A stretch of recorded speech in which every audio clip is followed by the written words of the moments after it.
He seemed particularly extra cranky that weekend. He also ran a fever. So we came home early and we brought him to the doctor's office, Pediatric Associates in Fall River. And, you know, by the time we got there, he already seemed better. His fever had gone down at that time because he was on Tylenol.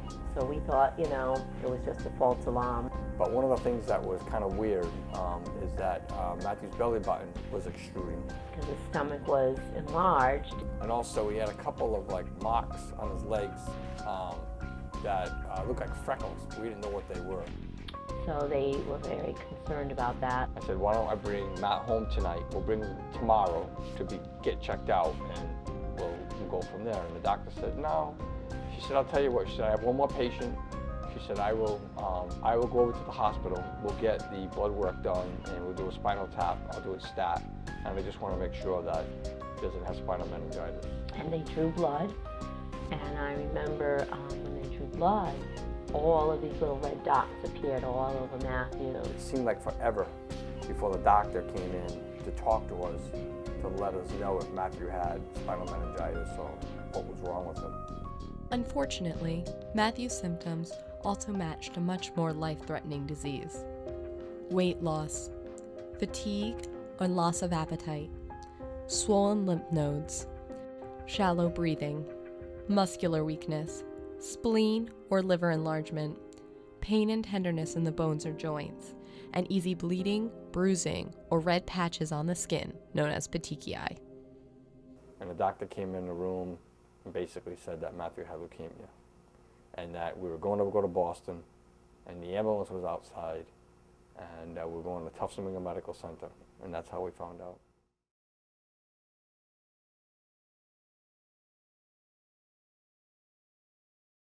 They had to do a lot of tests, a lot more blood work, and they said that they would know more information. We called Billy's brother Joey because he's a physician's assistant, and of course we called everybody in the whole family, but Joey said, you know, try to stay positive. He probably has ALL, acute lymphatic leukemia, which is 70 to 90% curable, so don't think the worst. Then the next day they said it was not ALL leukemia, it was AML. It affected his monocytes, and that was bad. And then the following day after that, they said he actually had two white cells involved, the monocytes and the myelocytes, and he ended up being diagnosed with AMMOL, acute myelomonocytic leukemia. And I kept asking the doctor, Kathy Rosenfield, his oncologist, will he live? What are his chances to survive? And most of the time she kept saying, Lori, don't focus on numbers. And I said, well, I'm an accountant. I have to focus on numbers. I just need to know. And she said finally by the third day, she said he only has a 30% chance to live. I remember people crying and there was a big outburst, and there was at one point in time where I saw fear in his face, and we asked everybody to leave the room. I did, and I remember saying, look, this is the hand that we're dealt, we have to deal with it, and that we're going to need everyone's help, but if you're going to come up here, we've got to try to make this the best situation for Matthew as possible.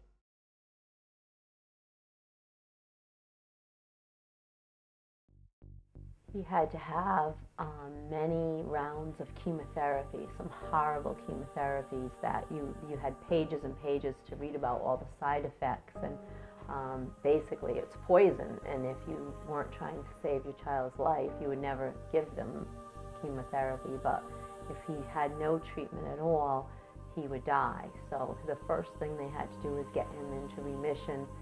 And even that was dangerous because he had so many white blood cells, they had to flush it out of his system. So he had to go to intensive care, which was very scary, and he was just hooked up to a lot of things.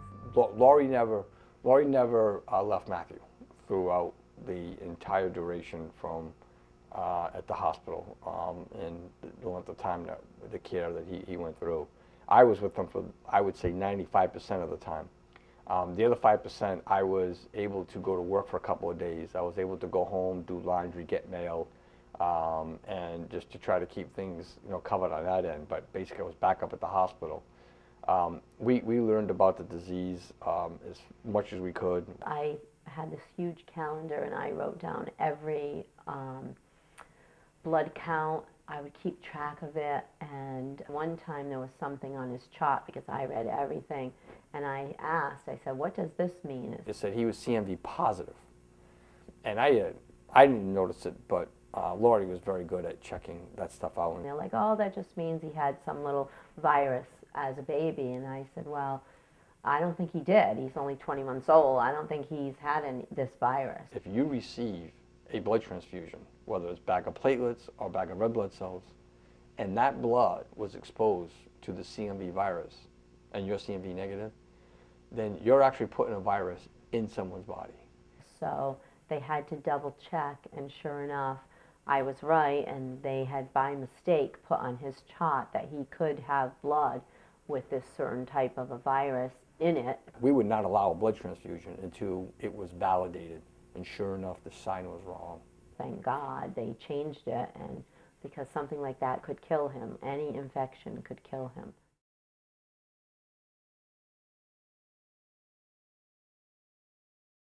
After his transplant, he came out of the hospital on August 29th. I remember going in for the bone marrow transplant. It was June 29th. He got out August 29th. 9 weeks, full 9 weeks going through transplant.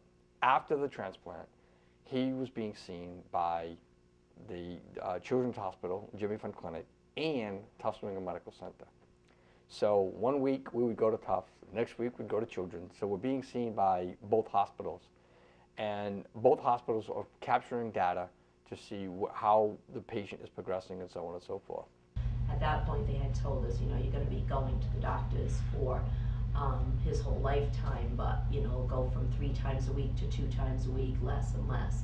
And that's what was happening in December. We went over to the Jimmy Fund Clinic, and Matt was in the car, and Lori was in the car, and I just pulled up to the front, and I ran inside, and I saw Dr. Steve Grupp, who's the guy who took the bone marrow out.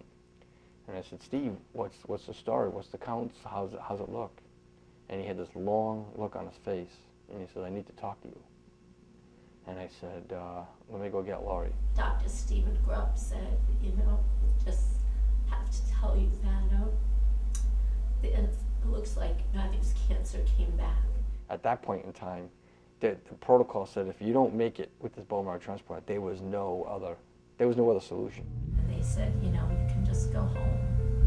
And I remember going home thinking Matthew was going to die. And I had thought, we need to take pictures of him. And I remembered that Billy's sister Lou had a video camera. And I said, please borrow that so that we can videotape him, so that I could always have him. I want him my baby.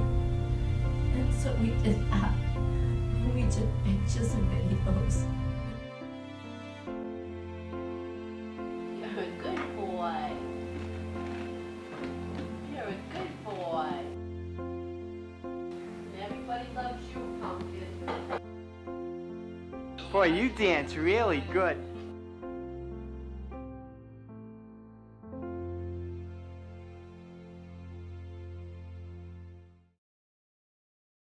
The following day, we went back to Tufts New England Medical Center. Thinking that, I didn't even know what kind of treatments they were going to give him, but we had to check him into the hospital, and we brought him up. And of course, they wanted to do all of their own blood work and everything. And about half hour later, I went over to the person who drew the blood, and her name was Heidi. And I said, Heidi, what's Matt's counts? Where are they? She said, well, I haven't gotten them back yet, Mr. Gross. She said, we're busy. I said, okay. So about 15, 20 minutes later, I went back, Heidi, what's the counts? Mr. Gross, I don't have the counts. I said, that doesn't make sense. I said, you have them in 15 minutes. So she was stalling. And I was in Dr. Kathy Rosenfield's office, and she said to me, she got all the blood results back, and she said, there's been a mistake. I was like, what? Dr. Kathy Rosenfield at Tufts was calling Dr. Howard Weinstein, the head of the bone marrow transplant over at Children's, and saying, Howard, what's going on? Mac Gross is here. He said, yeah, he already relapsed. She said, well, I've run the counts, they're fine. She said, I had him run the counts the second time, they were fine. I took his blood, I took it down to the adult clinic. I stood there, I had the lab tech run the counts, they're fine.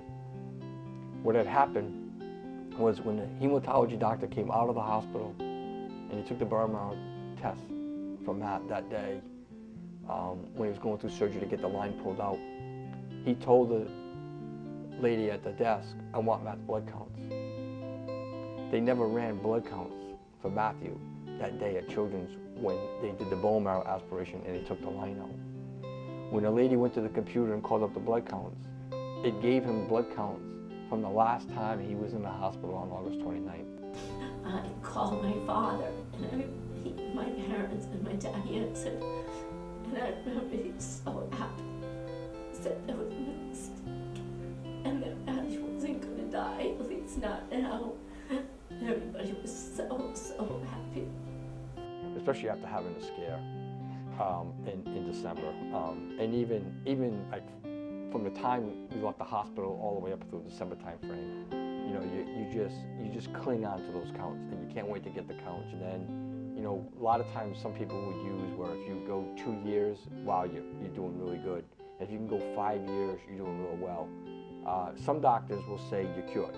Some doctors will never say you're cured. You're always in remission.